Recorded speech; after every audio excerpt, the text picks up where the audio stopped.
Hola from Barcelona. Sa kabila ng pagiging busy, nagagawa pa rin talaga ng pamilya ko na magpasibuyas party dito sa aming village. Pero tinulungan naman kami ng maraming tao. So for today's video, ipapakita ko sa inyo ang isa sa pinakasikat na tradisyon dito sa Catalunya, Spain, ang calçotada.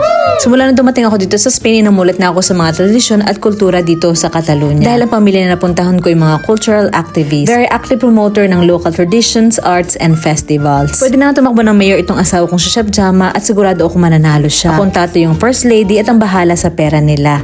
Ang calçotada ang tawag sa traditional Catalan food festival kung saan nagtitipon-tipon ng maraming tao para sabay-sabay na-enjoy ang pagkain ng mahaba at mild spring onions na iniihaw sa malakas na apoy na tinatawag nilang calçot. Every year nag-organize ang pamilya ko ng iba't ibang evento dito sa aming baryo. Ang calçotada nga isa sa mga di pwedeng mawala. Kaya nalungkot ang karamihan nung last year hindi kami nakapagganito kasi buntis nun ang hipag ko at sakto manganganak pa. At ang head ng grupo namin ay ang bayaw ni Chef Jama. Pero this year binalik ulit nila at marami nga ang sumali at marami rin na naubusan ng ticket. Bumili kami ng halos 2,000 kalahating calçots na itinutusok namin dito sa mga alambre. Sakto today nga pala may mga kababayan tayo bumisita sa shop namin galing pang Sacramento, California para bumili lang ng chorizo Filipino. Dinala ko si Jerome at Brad Pitt dito para makita nila mga ilang pinagagawa ko. At nakipagtsakan sa kanila hanggang maggabi. Kinabukasan na eto na late na ako nakapunta at di ko na na-videohan ng buong preparations dahil nag-babysit pa ako sa pamangkin ko. Usually sa isang open space kami nag-gather para magkalsutada. Gusto kasi ng mga Spanish yung nasusunog ang balat nila sa init. Pero dahil maulan today, nilipat namin ng party dito sa may basketball court. Malamig at medyo mahangin din ang panahon. Naglalagay kami ng mga long tables at ikaw na lang bahalang pumili kung saan mo gusto maupo. Nagbebenta kami ng 2 ticket, yung isa ay 9 euros kung gusto mong konting calçots lang at 15 euros naman para sa may hilig dito. Kasama ng isang malaking pork sausage or veggie burger na gawa nitong asawa kong si Chef Jama. Meron din isang pirasong patatas, tinapay at ang sauce na very typical dito sa Spain, ang alioli. Nagawa sa itlog, bawang at olive oil. May kasama din nga palang isang drink para di ka masamid. Dahil kami nag-organize, syempre 1 to sawa kami dito. Libre na ang kain namin. Pero syempre inuuna muna namin ng mga bumili. Ang tanong, may kinikita ba kami dito? Wala. Kasi ang pera itinatabi namin para sa mga susunod na event or party para sa aming community. Parang bayanihan lang din talaga para sa ikauunlad ng ekonomiya. So pagkain lang ang bayad namin sa mga gustong tumulong pero ang daming sumali. At willing